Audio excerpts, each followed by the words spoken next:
Rising Bharat, और चूंकि मंच पर ऐसे शख्स हैं या ऐसे नेता हैं जो राजनीति कम करते हैं और काम ज्यादा करते हैं, आप इनसे जितनी चाहे काम की बातें कर लीजिए, जैसे ही राजनीति की बात करेंगे ये 9 तो 11 हो जाएंगे। तो इसीलिए अगर इनको इस स्टेशन पर रखना है तो काम की सारी बातें, और यही काम है जो राइजिंग भारत को उस जेनिथ तक लेकर जाने वाला है। मंत्री जी, बहुत बहुत स्वागत है आपका। दर्शकों को बस बता दूं मैं कि आप 39वें रेल मंत्री हैं, 55वें संचार मंत्री हैं और दूसरे इलेक्ट्रॉनिक्स और सूचना मंत्री हैं। बहुत भार है कंधे पर आपके। देखिए, जिस तरह से प्रधानमंत्री श्री नरेंद्र मोदी जी देश के लिए दिन रात मेहनत कर रहे हैं, अपना एक एक पल, एक एक क्षण देश के लिए समर्पित कर रहे हैं, तो हमारे जैसे कई कार्यकर्ताओं को लग जाना चाहिए, पूरी तरह से जुट ही जाना चाहिए। अश्विनी जी, जब 2047 की हम बात करते हैं, एक रेल मंत्री अपने रेलवे नेटवर्क को उस वक्त कैसे पाता है? उस वक्त की ट्रेन हिंदुस्तान की जनता कैसे देख सकती है? देखिए, आज मोदी जी के 10 वर्ष के इस पीरियड में एक बहुत स्ट्रांग लेगेसी बनी है। आज मोदी जी की 10 वर्ष की लेगेसी और 25 वर्ष का प्लान, ये भारतीय जनता पार्टी का एक स्पष्ट जनता के सामने, भारत की जनता के सामने एक स्पष्ट मैसेज है। इस 10 वर्ष की लेगेसी में आप देखो, रेलवे में प्रैक्टिकली करीब करीब बहुत सारे राज्य 100% इलेक्ट्रीफाई हो गए। 40,000 किलोमीटर रेलवे का इलेक्ट्रिफिकेशन हुआ। 60 वर्षों में 20,000, 10 वर्षों में 40,000। करीब करीब आपके 30,000 किलोमीटर नए रेलवे ट्रैक बने। यानी जर्मनी का जितना रेलवे नेटवर्क है उतना रेलवे नेटवर्क भारत के रेलवे नेटवर्क में जुड़ा। पिछले साल 5,000 किलोमीटर जुड़े थे और इस साल भी, कल की रिपोर्ट में देख रहा था, 5,246 किलोमीटर कल तक रेलवे नेटवर्क में जुड़े। यानी हर साल एक स्विट्जरलैंड के बराबर रेलवे नेटवर्क भारत में जुड़ रहा है। टोटली नए जनरेशन की वंदे भारत ट्रेन आई, नमो भारत ट्रेन आई। आज वंदे भारत ट्रेन में हमारी जो मिडिल क्लासेस है और एस्पिरेशनल यूथ है, उनको एक ऐसा अनुभव मिल रहा है जो दुनिया के बेस्ट से बेस्ट रेलवे सिस्टम में मिलता।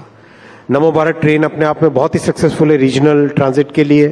अब वंदे भारत स्लीपर आ रही है, वंदे मेट्रो आ रही है, अमृत भारत ट्रेन आ रही है। तो ये सब जो आपने देखा इन 10 वर्षों में विकसित भारत बनाने के लिए जो फाउंडेशनल एलिमेंट्स हैं, जो फाउंडेशन बनानी है, नींव बनानी है, वो नींव बनी है। अगले 5 वर्षों में इस नींव को और मजबूत करेंगे। मंत्री जी, मैं एक सेकंड आपको रोक रही हूं। आप कह रहे हैं कि ये नींव 2014 में रखी गई है, इससे पहले फिर क्या हो रहा था? इससे पहले अगर रेलवे की मैं बात करूं तो रेलवे को एक दूध दोहने वाली गाय के बराबर समझा जाता था। ऐसी कंडीशन थी जिसमें रेलवे मिनिस्टर्स केवल किसी गाड़ी के स्टॉपेज या गाड़ी के एक्सटेंशन या नई गाड़ी के अनाउंसमेंट पे ध्यान देते थे। पटरियों की कैपेसिटी है कि नहीं, उसकी कोई चिंता नहीं होती थी। इस तरह से रेलवे का प्रशासन चला रहे थे तत्कालीन तब के रेलवे मंत्री और तब की सरकारें, जिसमें रेलवे फोकस नहीं था, पैसेंजर फोकस नहीं था, केवल अपनी राजनीति फोकस थी। मोदी जी ने डीपोलिटिसाइज किया रेलवे को एक टेक्निकल तरीके से, ऑपरेशनल एफिशिएंसी की तरीके से, नई टेक्नोलॉजी को एब्जॉर्ब करने के तरीके से उस चीज को मोदी जी ने अपने प्राइमरी फोकस में लेके आए। रेलवे के बजट को मर्ज किया जनरल बजट में, जहां मात्र 15,000 करोड़ के आसपास मिलते थे जनरल बजट से भारतीय रेलवे को, आज 2,52,000 करोड़ रुपए का रेलवे का बजट सपोर्ट मिलता है। काम, फंडिंग बढ़ी, काम बढ़ा, कई तरह के रिफॉर्म्स हुए, बहुत सारे, करीब करीब 38 ऐसे मेजर स्ट्रक्चरल रिफॉर्म्स हुए, जिसके कारण आज रेलवे एक ऐसी परिस्थितियों में आई है कि अब अच्छी एक फाउंडेशन बन गई 10 वर्षों में। आने वाले 5 वर्षों में इस फाउंडेशन को और स्ट्रांग करेंगे। कई जो नई टेक्नोलॉजीज लेके आए उनको और ज्यादा स्ट्रेंथन करेंगे और उसके बाद में उसके आगे वाले 20 सालों में रेलवे एक अलग नया स्वरूप देखेगी। चेंजेस रेलवे स्टेशन पर नजर आ रहे हैं, यहाँ पर हर एक शख्स इस बात को मानेगा। लेकिन उसी रेलवे स्टेशन पर जब जाएंगे, ये बात सच है कि 41 वंदे भारत आ गई हैं, नमो भारत आ गई है, अमृत भारत आ गई हैं। स्टेशन पर आज भी जो यात्री है वो भीड़ को लेकर परेशान है, ट्रेनों में जो रिजर्वेशन है उसे लेकर परेशान है।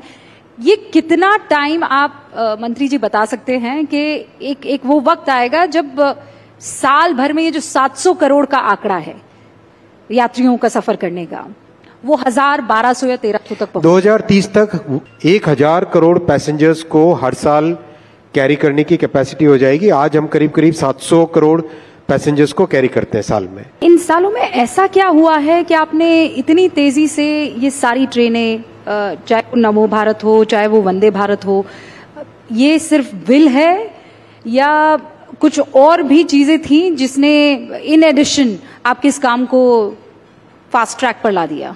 3 चीजें हैं। एक तो बहुत स्ट्रांग फोकस टेक्नोलॉजी लाने में, बहुत स्ट्रांग फोकस डीपोलिटिसाइज करने में रेलवे का फोकस रेलवे की ऑपरेशनल एफिशिएंसी पे ध्यान दे। रेलवे में एक तरीके से काम करने की पद्धति बदली। दूसरा, फंडिंग इंक्रीज की मोदी जी ने। तीसरा, पीएम साहब ने बहुत स्पष्ट तौर पे कहा कि चाहे कितने भी कठिन फैसले लेने हो, फैसले लो। फैसले लेके, जैसे फॉर एग्जांपल एक नया रेलवे की मेंटेनेंस की पद्धति में नया एक सुधार हुआ है। पहले क्या होता था कि जिस दिन मेंटेनेंस करना है, मान लो पटरी है, पटरी पे डेली का डेली मेंटेनेंस करना पड़ता है, तो जिस दिन आपको मेंटेनेंस का काम करना है उसी दिन सारे कॉन्ट्रैक्टर्स, मशीन्स, स्पेयर मटेरियल, सब लेबर सब आते थे। तो सुबह से शाम तक मान लो वेट करते थे, 4 या 5 बजे तक मान लो परमिशन मिलती थी, कभी परमिशन नहीं भी मिलती थी, वापस चले जाते थे। ये एक ऐसी पद्धति जो 60-70 वर्ष तक चली। अब आज रेलवे में हर शुक्रवार को अगले 26 हफ्ते का, नेक्स्ट 26 वीक्स का डिटेल्ड प्लान बनाते हैं। नेक्स्ट 26 वीक्स मतलब जैसे जापान में मेंटेनेंस की पद्धति है, या जर्मनी में, या जो डेवलप्ड कंट्रीज है, विकसित देश, हर फ्राइडे करते हैं, वैसी की वैसी एडवांस्ड प्लानिंग अपना रेलवे भी कर रहा है। तो ये सब कठिन फैसले होते हैं। इसमें आपको पूरे ऑर्गेनाइजेशन को एक साथ आदत बदलने की आदत डालनी पड़ती है, एक नए तरीके से काम करने की मतलब प्रैक्टिस में आना पड़ता है।